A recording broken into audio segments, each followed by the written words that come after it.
ওয়ালাইকুম আসসালাম ওয়া রাহমাতুল্লাহ। ওয়ালাইকুম আসসালাম রহমতুল্লাহ বরকাত। জি, শেখ, আমি বাংলাদেশ থেকে বলছিলাম।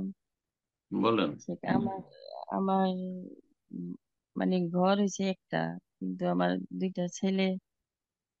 ওই আপনাদের কাছে এমনি শুনি যে ছেলে 10 বছর হলে মানে একসাথে শোয়া ঠিক না, কিন্তু ওই যখন মেহমানতিরা আসে তখন মানে শোয়ার কোনো জায়গা থাকে না।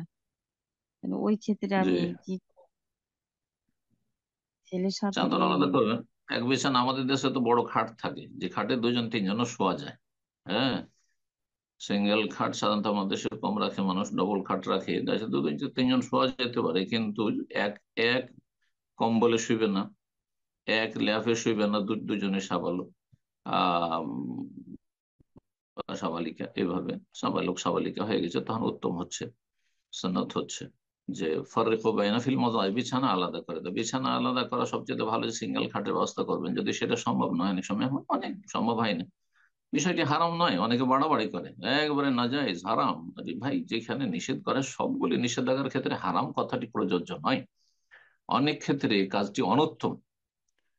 হ্যাঁ, কাজটি না করা উচিত, কথা পার্থক্য আছে। তো আবার বলছি যে যথাসাধ্য এটা থেকে বেঁচে থাকবেন।